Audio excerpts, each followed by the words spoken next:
Welcome back to our General Awareness course on the Transportation of Dangerous Goods Regulations. In this module, we will discuss some of the more useful exemptions written into the regulations. I will start this module with a pop quiz. Now we know that dangerous goods transportation is a complex business, and that the transportation of dangerous goods regulations are very detailed. That combination suggests a need for a lot of exemptions. How many special case exemptions are there? 9, 37, 49, 76. What do you think?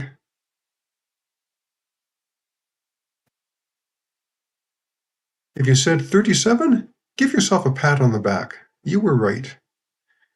But that 37 does not even count exemptions buried in the details of the regulations.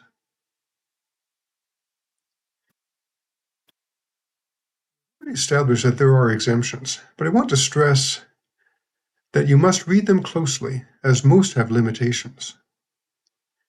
Regarding exemptions, though, you will find the broadest ones in Part 1 of the regulations under Special Cases. Other exemptions are specific to certain goods and written right next to the relevant sections. For example, Section 2.14.2 exempts soft drinks, tires, tennis balls, and light bulbs from being classified as compressed gases.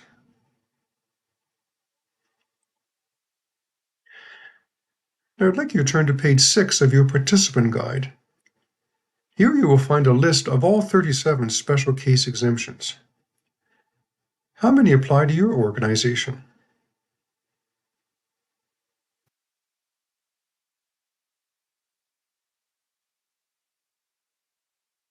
For my operation, which is very small and uncomplicated, there are 9 I find useful. The 150 kilogram gross mass exemption, 500 kilogram gross mass exemption, limited quantities, samples for inspection or investigation, samples for classifying, analyzing, or testing, samples for demonstration, transportation within a facility, and operation of a means of transport or a means of containment exemption. Larger operations may be able to use many more. But I'd like to discuss some of the more commonly used ones in detail. The first exemption I want to discuss is the 150 kilogram gross mass exemption. To start, let's define gross mass.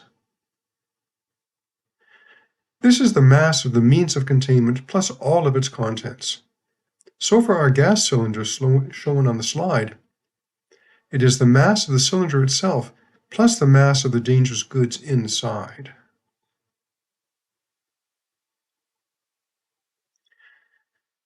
So what are you exempt from with the 150 kilogram gross mass exemption? Well, you do not have to complete shipping documents, supply labels or placards, use the official containers, train staff, or report spills. That said, you are not exempt from classifying the dangerous goods properly, or from emergency response assistance plans, which we will discuss in a later module. There are, however, several conditions that accompany this and most other exemptions. To use this exemption, the dangerous goods must be in one or more small means of containment. Remember, we defined a small means of containment as having a volume equal to or less than 450 liters. Each small means of containment must be 30 kilograms or less, except for gases, where this limit does not apply. And of course, the total mass must be 150 kilograms or less. In addition, the dangerous goods must be in a quantity or concentration available to the general public. That basically means a retail store. So if you recall in Module 1 when I asked if the regulations apply everywhere, how can you transport a propane cylinder from Costco to your home? This is how. Whether you know it or not, you are using the 150 kilogram gross mass exemption.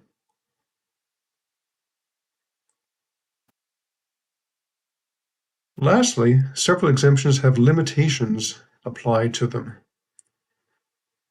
For the 150 kilogram exemption, they are shown on the slide, with the most common limitation shown in larger print, and say this exemption cannot be used if you are shipping by air. Your product requires an emergency plan. You are shipping a toxic gas like chlorine. You are shipping a flammable gas in a cylinder that is over 46 liters. To put that in perspective, the large propane cylinders from retail stores are 90 liters. I will leave you to read the less common limitations on your own. So you can see these exemptions can exempt you from a lot of regulation, but they do have conditions and limitations, and you must read them closely. Our next exemption is the 500 kilogram gross mass exemption. Here, you do not have to complete shipping documents, apply placards, or use the official containers. You are not exempt from classifying the dangerous goods, applying labels, training, reporting, or emergency plans.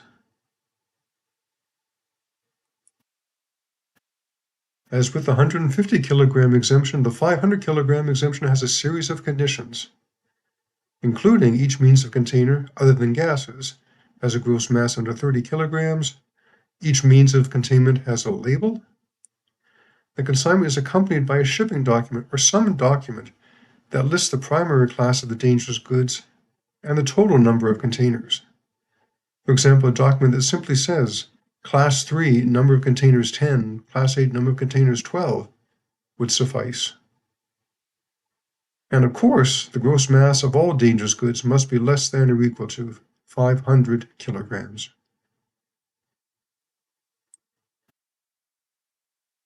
And just like the 150 kilogram exemption, the 500 kilogram exemption has the same limitations.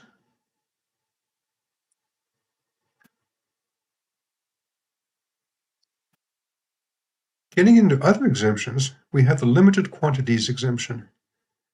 This exemption means you do not have to complete shipping documents, apply labels or placards, use the official containers, train staff, have emergency plans, or report spills. You do still have to classify, though.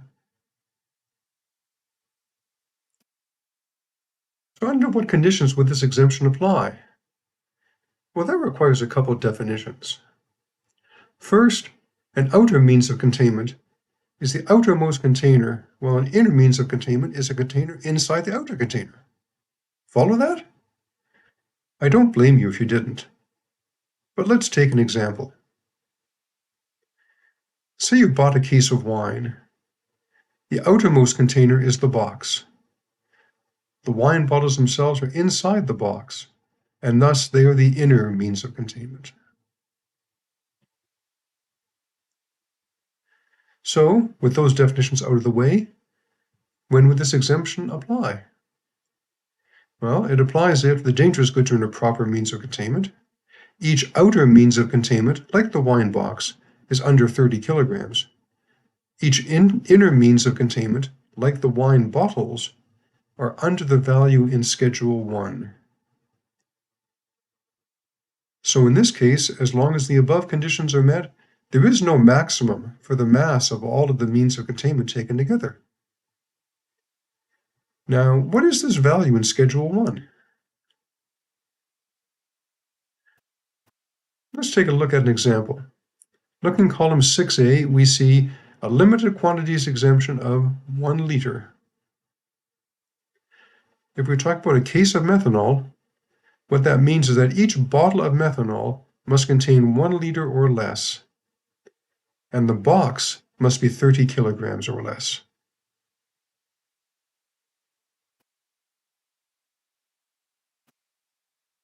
And one final point, you must display the limited quantity symbol on the outer means of containment. This is a generic symbol that applies to all classes using this exemption.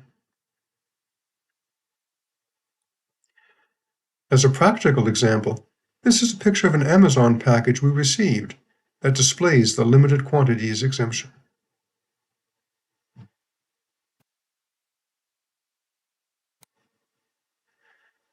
Now let's test your knowledge. Say I run motorcycle training courses at many sites. I need to transport gasoline to the sites to refill the motorcycles. I have a pickup truck and 30 20-liter gasoline containers. I do not want to train my workers in the transportation of dangerous goods. How much gasoline can we carry per trip? Do I need any special precautions? Let's take a look at this one piece at a time.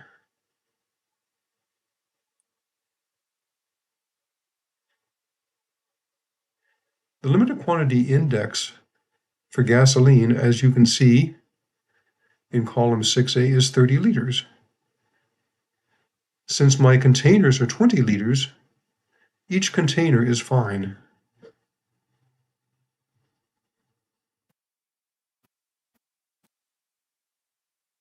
What about special precautions? Well, I need to display the limited quantity symbol on each gas can.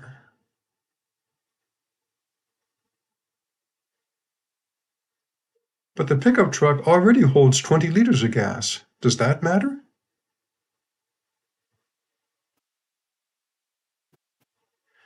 Remember I suggested you read over the list of exemptions to see if any might be useful? How about number 1.27, operation of a means of transport? It says these regulations do not apply to dangerous goods that are required for the propulsion of the means of transport and that are intended to remain on the means of transport until used and contained in a fuel tank permanently installed on the means of transport. Well, the gas in my pickup is intended to remain in there, at least until it is used, and my fuel tank is permanently installed on my truck. So there you go. My pickup is exempt from the regulations.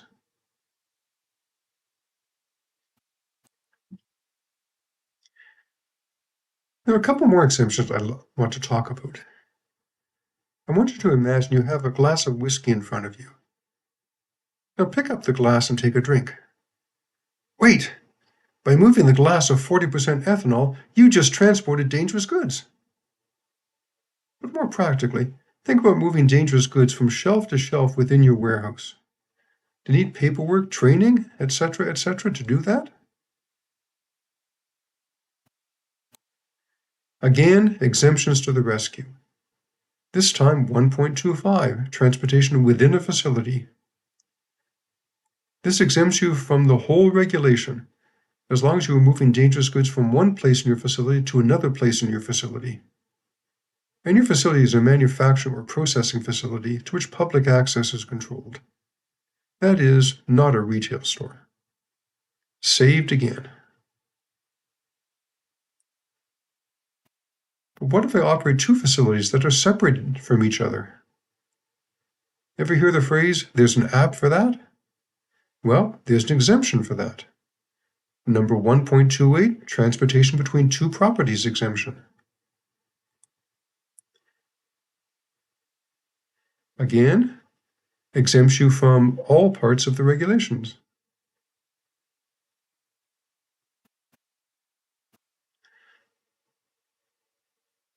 But the exemption only applies if you are a manufacturer, producer, or user of the dangerous goods. That is, not a retailer or wholesaler. You transport the dangerous goods less than or equal to 3 kilometers on a public road.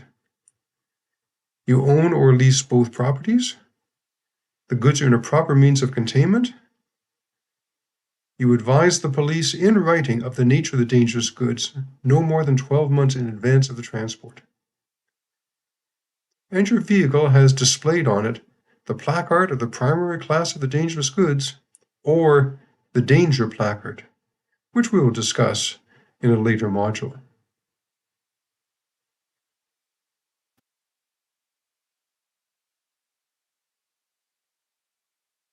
The last exemption I want to discuss is 1.33, Class 3 Flammable Liquids General Exemption. This exempts me from having to complete shipping documents, apply labels or placards, use the official containers, train staff, or file emergency plans. That said, I am not exempt from classifying the dangerous goods or from reporting. I can use this exemption when I transport Class 3 flammable liquids that have no subsidiary class. are in packing group 3, the least dangerous one, and have a flash point greater than 37.8 degrees Celsius. There is no limit on how much I can transport under this exemption. An example of this exemption is diesel fuel, with a flash point of around 50 degrees Celsius, depending upon where you buy it. From the Schedule 1 excerpt on the slide, you can see it is Class 3, Packing Group 3, and has no subsidiary class. So we're all good. As a counterpoint, below diesel on the slide, you can see gasoline. Although it is also a Class 3 product, at Packing Group 2, it does not meet the criteria to use this exemption.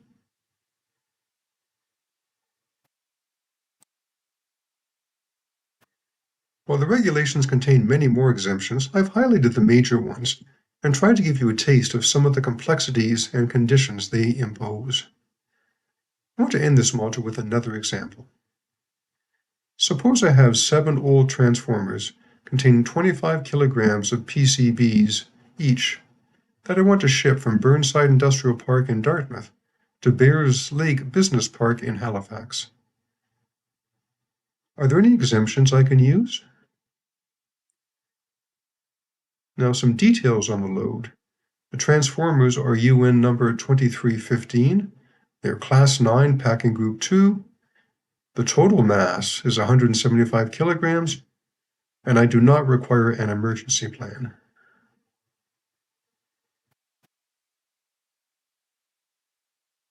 Let's go through some of the exemptions we discussed one at a time.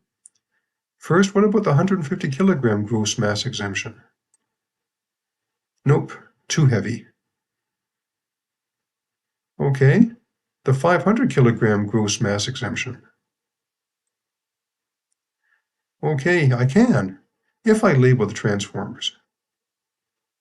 Can I use the limited quantities exemption? No, again, too heavy. What about transportation within a facility exemption? No, I'm moving the dangerous goods between 2 facilities. Last, I can use the transportation between 2 properties exemption. And again, no dice. Burnside to Bears Lake is more than 3 kilometers. So I can use the 500 kilogram gross mass exemption to reduce the number of regulations I have to follow, so long as I label the transformers.